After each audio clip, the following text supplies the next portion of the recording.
Okay. Good morning, everybody. Thanks for being here this morning. This is our first 20-minute webinar of the year, and I'm happy that we're tackling a subject that I think all of our members can always use more information about, which is promoting themselves and their services and their investments. And I will just quickly thank Ruby Hibben from Vantage Point for being our presenter this morning. And I'll turn it over to her for her own introduction and to get started with the presentation. All right. Hey, everyone. Nice to see you on this at least sunny in Cedar Falls, Iowa morning this morning. I'm Ruby Hibben. Thanks, Scott, for kicking us off. Happy to be here with you this morning. We only have a short amount of time, so let's go ahead and dive right in. For anyone that is joining us that isn't quite familiar with Vantage Point and all the services we provide, here's a quick overview. So Vantage Point is a premier engineering and consulting firm serving broadband, power, enterprise, and banking industries.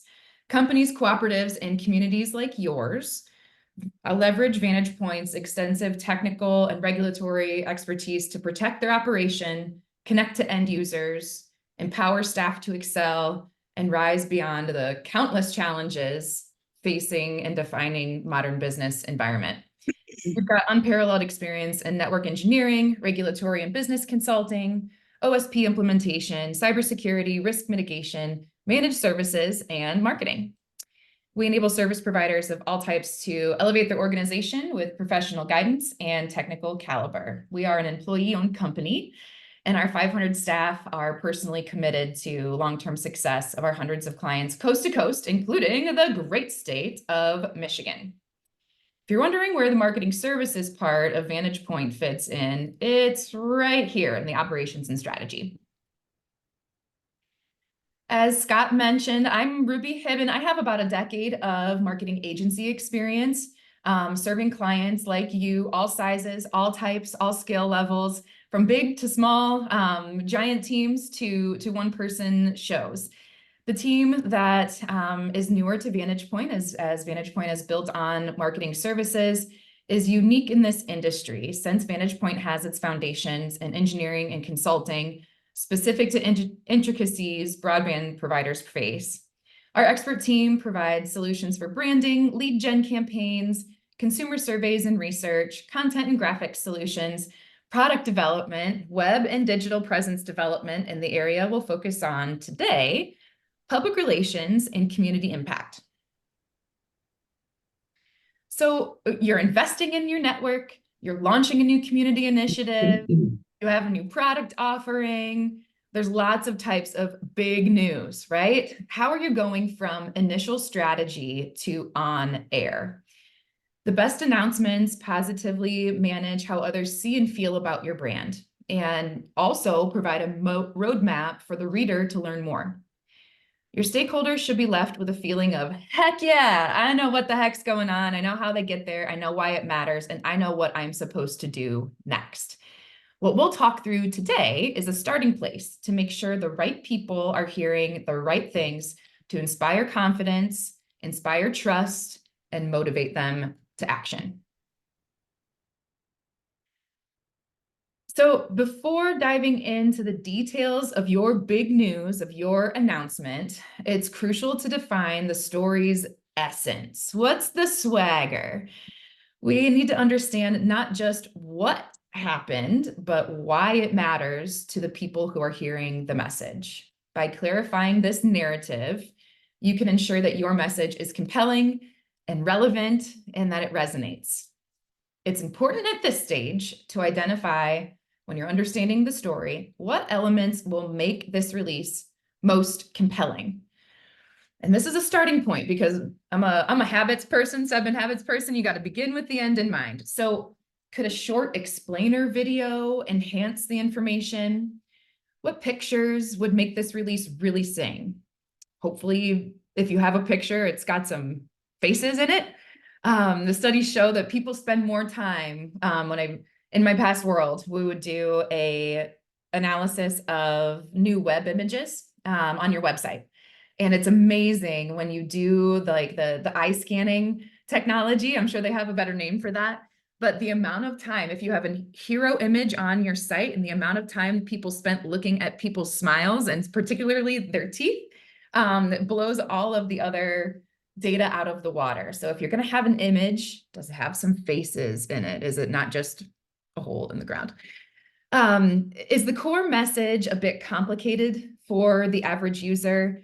Are there lots of numbers and figures or locations and maps outlined in the text? Maybe an infographic would enhance understanding or help highlight an impactful fact.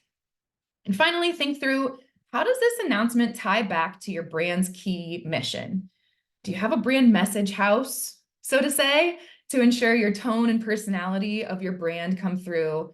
And does all the information tie back to what you've established as important for your brand story? What are those key talking points that, gosh, okay, this fact, this fact, this fact, and it's important because our brand does this, and this is why we serve you, the person who is reading.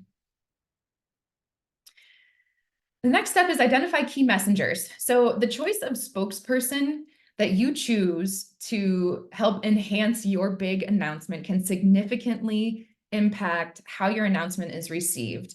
It influences credibility and trust. Identifying the most suitable messenger ensures that your message is delivered authentically and effectively for your intended audience. And it would be really easy and usually appropriate to quote your GM, your COO, or another organizational leader. But think outside the box a little bit. Consider quoting other key messengers connected to your org to add some flair and really make this sing. Maybe it's a different key employee, someone that the general public hasn't heard from before. Maybe a different voice who has some pull in your community. When they think of your brand, they think of that person. Maybe consider involving some of their words, their picture. Maybe they're also a rising leader in your organization. Maybe it's the leader of the group your end users will welcome into their home or on their property for an install. Maybe this is where you start building that trust as you identify people who are going to come to your actual end users and have those end touch points. This could be a trust building moment. And bonus, could also build your internal culture at the same time by giving that person a little bit of airtime, a little bit of kickback. Hey, you're great at what you do, and we want to be sure that you are highlighted and feel valued. Maybe it's a happy customer. Maybe everyone likes to see and hear from people like themselves. Your testimonials are very powerful. So consider a happy customer quote as a key messenger in this big announcement. If you're making a big technological advancement, maybe it's a quote from a key vendor partner to add some credibility to, hey, this place really made an investment, and here's why that's important. Here's that background and why that matters in the industry. Another idea to add your key messenger some flair is there a key community supporter that helped move this initiative forward that's outside of your organization? Think through your community anchor institutions. Think through the people that others in the community will add, if they were quoted, would add some leverage to your big announcement and make people's ears perk up a little bit more. Maybe it's a person at your chamber. Maybe it's the superintendent of the schools. Maybe it's someone from a healthcare system. So thinking through and expanding outside those key people that you normally would have, outside of your GM, outside of your COO, have them in there. But what could add some spice? What could add some flair? The next step is understanding who your key stakeholders are and targeting them appropriately. So how are you tailoring your message to specific stakeholder groups? That ensures each audience receives information relevant to what they're interested in and what they're concerned about. By anticipating and understanding the needs and perspectives of different stakeholders, you can build stronger relationships and garner support for your announcement. And this effective targeting maximizes the impact of your communication efforts and increases the likelihood of achieving what you're asking them to do in the call to action. So who are your key stakeholders? Do you have a list of those groups of people? Are those lists updated? Do you have the right contact information from them? Have you reviewed what might be important to each of these groups? Have you taken it a step further and anticipated some of their assumptions and questions and beliefs? And I'm going to kind of rapid fire. I've got a handout for everyone that we can distribute after this. And all of this is listed off there, so you don't have to scribble this down like a maniac. But of course, your current members and subscribers would be on that list for stakeholders, usually, depending on the announcement. Think through your internal audiences. This is a normally forgotten about group that, gosh, what do my key employees, what do all of my employees, what will they get from this announcement? And how do we need to build trust for our internal audiences? Don't forget about your board. Think through your future members and subscribers, like the general public. Are there government officials, local, state, and national, that might be receiving this information? What might be important to them? If the goal is to have a conversation with someone that is in local government or state government, how are you adapting the message to be something that they will receive and have their ears perk up a little bit? Do you have an area media list with a point of contact? Are your community anchor institutions, are they included in your distribution list so that you can be part of that conversation and invite them to be part of the conversation? Have you thought through your business partners? Think through your billing, your tech, your engineering, your consulting vendors. What would they get from this release? Would it be something that they would love to give a shout out to you for, because you've invested the time, you've invested the money, probably sat up a couple of sleepless nights and thought through, gosh, how are we going to get this done? How can you help? How can you write something that other people will help you celebrate and give that thought more airtime? And again, hey, we are on an industry association group. When you think about people like Scott in your life, how are your industry associations and groups? How do they need to hear the message? What questions will they have? How do they need to receive the message? I'm going to jump into crafting the message itself. Oh my gosh, we're talking about who needs to hear it, what we're going to talk about. What are we actually writing? Have you adapted this core message to meet platform requirements? Have you offered to adapt the message so others can use their owned platform to help your story be shared? Think through how many times they will hear and see the message. So making this message clear, concise, and compelling. You need to address the why behind the announcement. Okay, here's what happened, and this is the meat and potatoes of it, but here's why we did it. And here's how we did it, and here's why it matters to everyone. And again, taking that the next step and thinking through, what are people supposed to do? What should they expect? Okay, this thing happened. Now here's what happens next, and here's what happens next. Many times we get the announcement out there and get caught flat-footed, or the end user feels like they're flat-footed. Like, well, okay, that's great that they got this grant, but what happens next, and how do I engage with it? What is going to happen for me as a result of all of this action? Thinking through another step beyond the announcement, what to expect. We talked a little bit about anticipating reactions and responses, thinking through what each audience might think as a flag of, oh, I'm worried about that thing. How do you get ahead of some of those assumptions? How do you answer those questions? How do you prep them with information? And again, thinking through potential challenges or criticisms. Really? It took that many millions of dollars to implement this system, and does that mean I'm going to pay for it? Is that why my monthly price increased? Let's think through some of those things that would make people raise their hand. All of the Facebook comments that you think you might get as a result of this announcement. What could they possibly complain about? How can you get out ahead of that messaging and make it a trust building moment?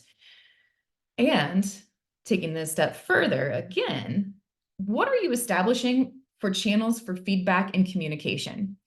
I talked about trying not to leave people flat-footed. Well, here's what happened. Here's why it matters. Here's why it matters to you. And here is a place that you can ask more questions. And here is a place that you can learn more about what's going on next. Here's how to contact us. So We're going to leave plenty of time for some questions and comments here. But again, what is the story? Who should be hearing it? Who should be saying it? And what does each audience need? Your brand story deserves to be told. Your benchmark achievements deserve to be celebrated.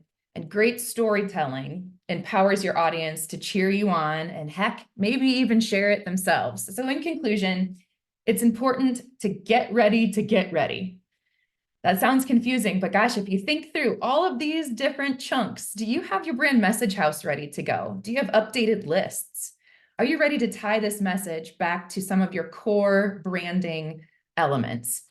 I don't know how distribution will work after the fact, but please reach out to receive this one pager I've got here up on the screen. It's a readiness checklist. You can have great lead generation by running announcements through the right filters and prepping the reader to take action. Awesome, Ruby. Hey, everybody, this is Jackie over at Vantage Point. I have the pleasure of being colleagues with Ruby here as part of the VPS team.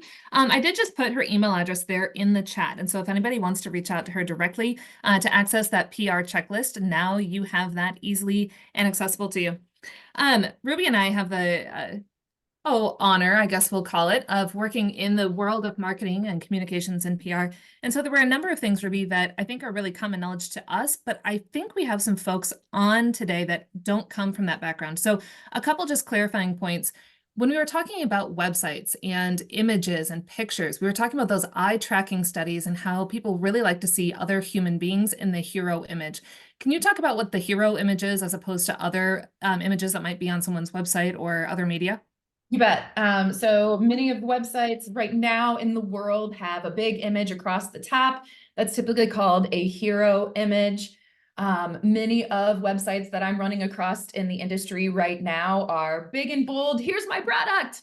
Ready? You come into the website and buy it now. It's similar to walking into a car lot and they approach your window and they're like, "You want to buy a car?" And you're like, "Well, okay, hold on. I was just here to listen." So thinking through what the first image is when someone comes to your website, consider putting some people on there in a world that is hard to humanize when we're thinking about wires and all of the broadband elements and how important it is.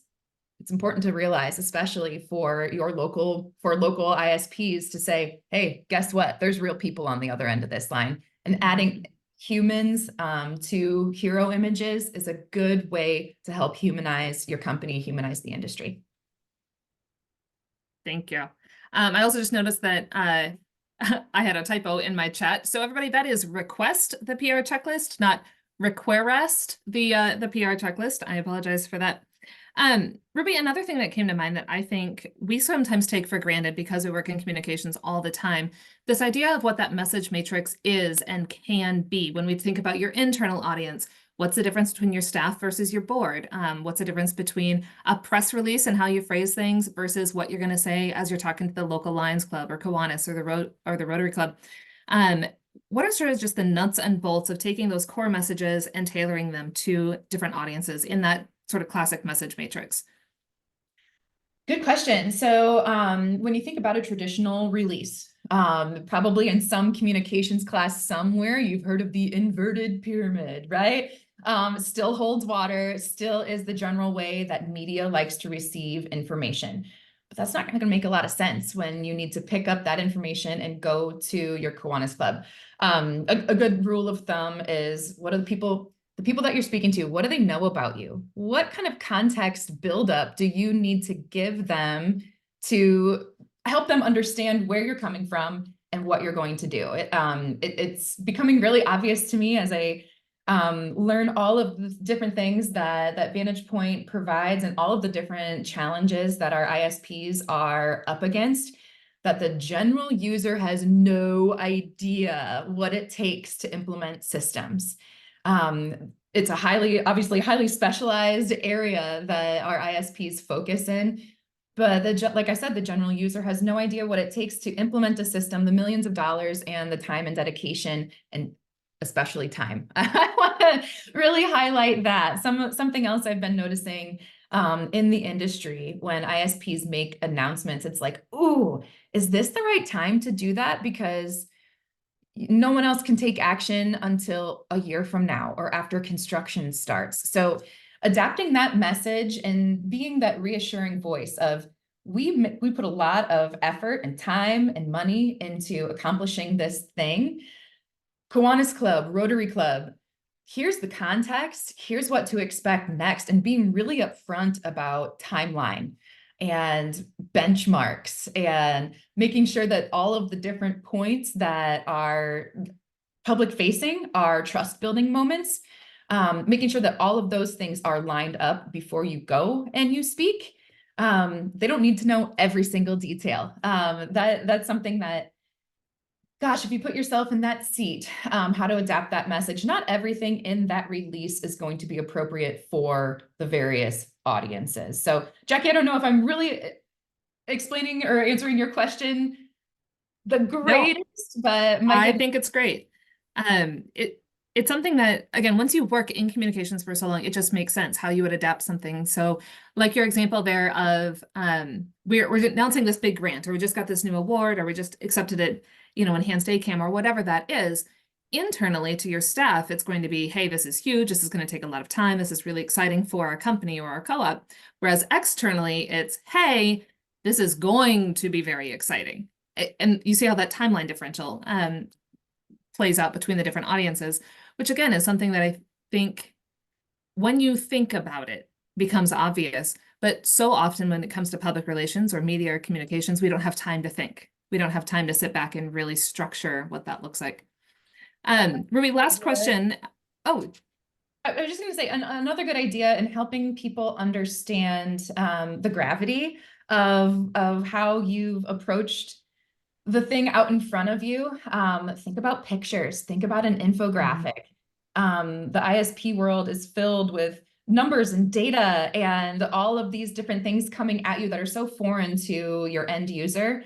Adding some gravity and some facts of this means this many miles and this many people and this much speed, but then taking it a step further to say, what does that speed mean for people? What opportunities could be better in this area because of this grant?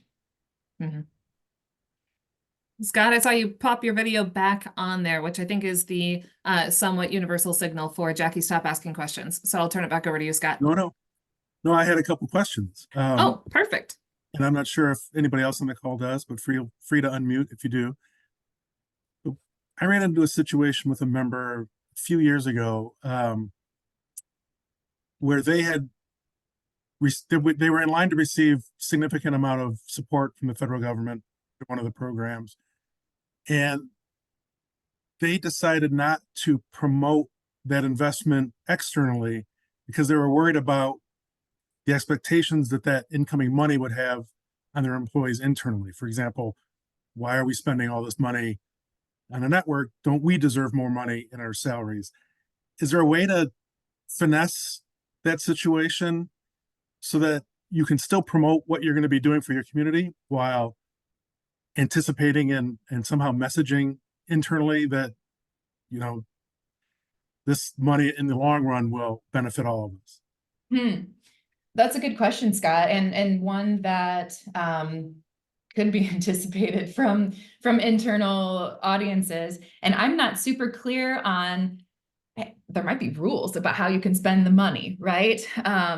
That's a tough question. I think it's best to be transparent and to the furthest extent you can be, understanding and lining out for people what it takes to implement the different steps. That would be an interesting internal messaging track to go on. Maybe it's something that needs to be considered when you think through what your next newsletter looks like. Maybe that if you're anticipating that being a question, understanding where individual ISPs are, where your company is, and how you need to message that out, that certainly should be anticipated. I don't know, I have a great answer right off the top of my head. It all probably depends on where that individual company is at the moment.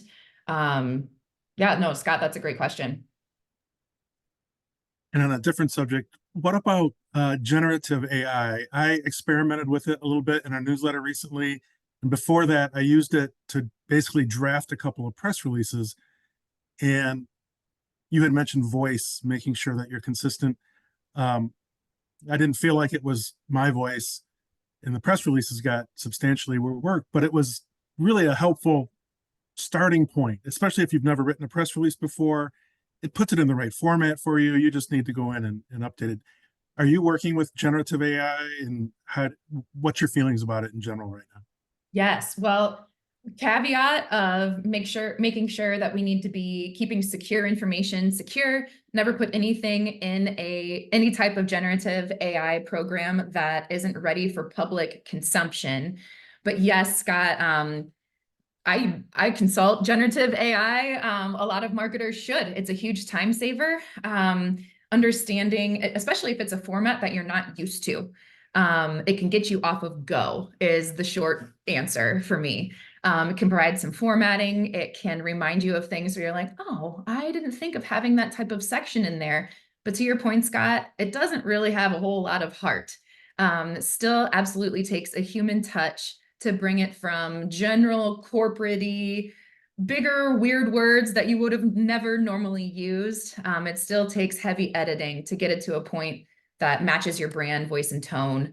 But yes, it can, any type of generative AI program, it's all in the prompts. Say, you are this type of person, you want to do, this is the goal, give me an outline, write a press release. That way you get off of Go with the format and general sections.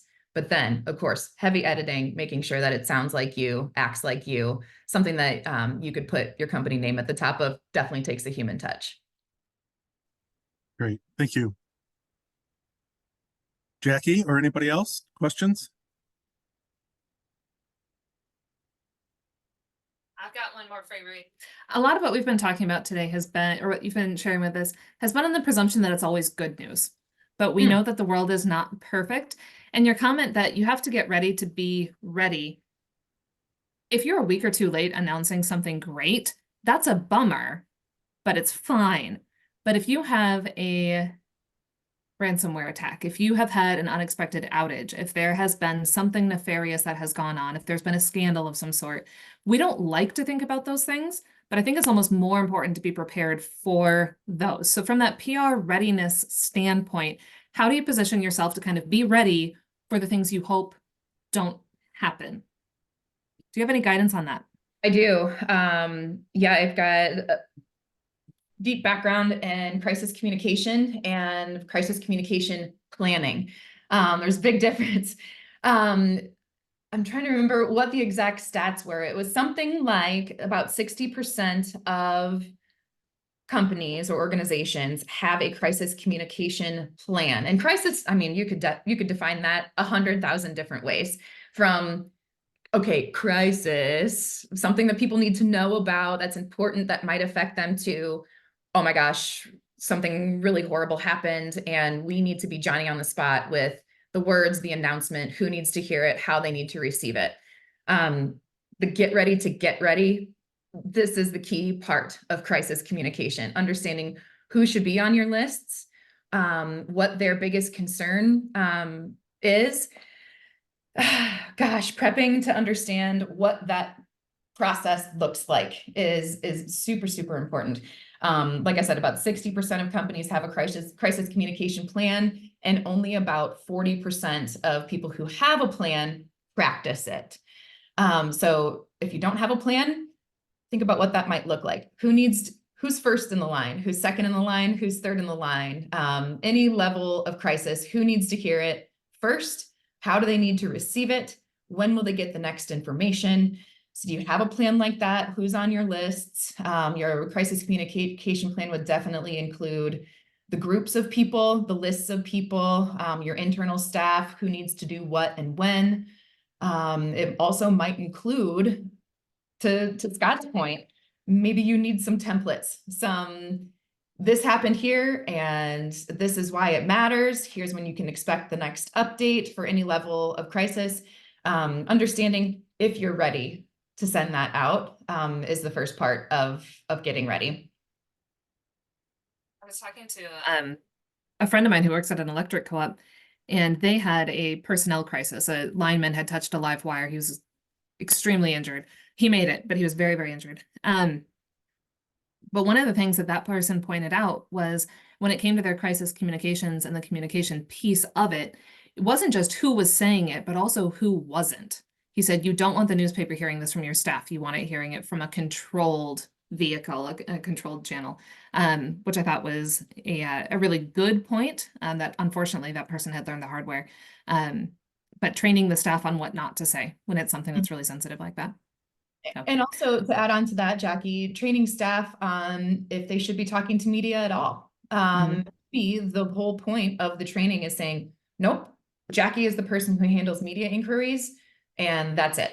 I've worked with a number of different clients, all levels of different crisis, but that is a really important PR training tool to have internally and things to remind. Hey, in case anybody from the newspaper calls, this is what we should say. Here is the talking point. And it's important for your staff to feel empowered, and even giving them a couple lines of, in case something were to happen, here's exactly what you should say. That avoids the whole, well, I'm supposed to send them here, but I mean, empower your staff to not over-explain. It will keep things more consistent. You will be able to control the narrative more if you prep them with the proper talking point. Send them to this person. Here's their number. Here's their email. If there's anything, there's a general guideline, but if there are some specific talking points that you need your internal staff to know, that's part of your crisis communication plan as well.